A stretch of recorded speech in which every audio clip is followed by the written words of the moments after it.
સુરત શહેર અને જિલ્લામાં આવેલી શાળાઓમાં ફાયર એનઓસીની ઉદાસીનતાને લઈને સુરત જિલ્લા શિક્ષણાધિકારી દ્વારા ઝુંબેશ શરૂ કરવામાં આવી છે। સુરત જિલ્લા શિક્ષણાધિકારી દ્વારા સોમવારે એક પરિપત્ર જાહેર કર્યો છે, જેમાં ધોરણ 10 અને 12ની માર્કશીટની વિતરણ વખતે શાળાઓએ ફરજિયાત ફાયર એનઓસીના ડોક્યુમેન્ટ તેમજ મોકડ્રીલ થઈ હોય તે અંગેનો રિપોર્ટ સબમિટ કરાવવા સૂચના અપાઈ છે। આજે ધોરણ 12 વિજ્ઞાન પ્રવાહના વિદ્યાર્થીઓની માર્કશીટ શાળાઓને આપવામાં આવી, ત્યારે માર્કશીટ લેવા આવનારી શાળાઓને ફાયર એનઓસી સાથે હાજર રહેવાનો આદેશ અપાયો હતો।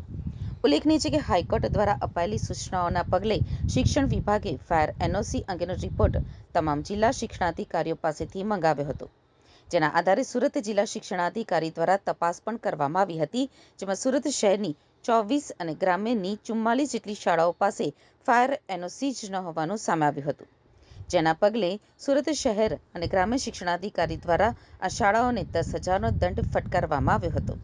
આ અંગે જિલ્લા શિક્ષણાધિકારી ડોક્ટર ભગીરથસિંહ પરમારે જણાવ્યું હતું કે શાળાઓ પાસે ફાયર એનઓસી છે કે નહીં તે સુનિશ્ચિત કરવા માટે શિક્ષણ વિભાગના આદેશના પગલે ઝુંબેશ શરૂ કરાઈ છે।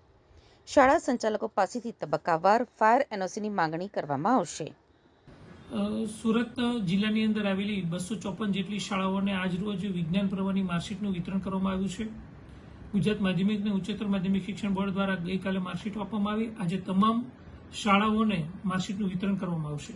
ત્યારે માર્કશીટના વિતરણ કરવા જ્યારે કર્મચારી આવે છે માર્કશીટ લેવા માટે, ત્યારે આ કર્મચારી સાથે શાળાનું ફાયર એનઓસી, આ ઉપરાંત તમામ સ્ટાફને ફાયર અંગેની તાલીમ આપી ચૂકવામાં આવી છે તે અંગેનું પ્રમાણપત્ર અને મોકડ્રીલ વર્ષ 2024-25માં મોકડ્રીલ શાળાની અંદર વિદ્યાર્થીઓ માટે કરવામાં આવી હતી તે અંગે અને વર્ષ 2025-26ની અંદર પણ તમામ વિદ્યાર્થીઓ માટે મોકડ્રીલ કરવામાં આવશે એ અંગેની બાંહેધરી તમામ શાળાઓ પાસે મેળવવામાં આવી છે, જેથી કરીને વિદ્યાર્થીઓની સેફટીને ધ્યાનમાં રાખી આ નિર્ણય કરવામાં આવ્યો છે, જેથી કરીને તમામ શાળાઓ પોતાની ફાયર એનઓસી જે છે એ પણ સાથે જમા કરાવશે, જેથી કરીને શાળાની અંદર જો ફાયર એનઓસી રિન્યુ કરવાની બાકી હોય તો જે ઝડપથી અત્યારે હાલ વેકેશનના સમયગાળામાં એ પ્રોસેસ પૂરી કરશે, જેથી કરીને વિદ્યાર્થીઓની સેફટીને ધ્યાનમાં રાખી આ પગલું લેવામાં આવ્યું છે। સર, સ્કૂલ જિલ્લા અને શહેરની કેટલી એનઓસી નથી તેને કઈ રીતે કમિટી? સુરત મહાનગરપાલિકાની અંદર આવેલી 23 જેટલી શાળાઓની અંદર ફાયર એનઓસી રજૂ ન કરી હોવાથી આ તમામ શાળાઓની માન્યતા રદ કરવા માટેની કમિટી બનાવવામાં આવી છે। આ કમિટીની અંદર 5 સભ્યો હોય છે,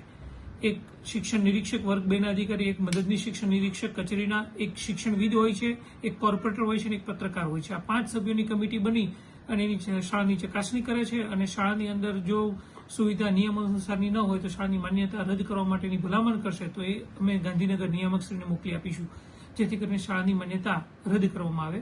પરંતુ આ તમામ કાર્યવાહી જે છે એ શાળાઓને તાકીદ કરીને કહેવામાં આવ્યું છે કે આ છેલ્લો મોકો આપવામાં આવે છે, જો ફાયર એનઓસી રજૂ નહીં કરે તો શાળાની માન્યતા રદ કરવામાં આવશે।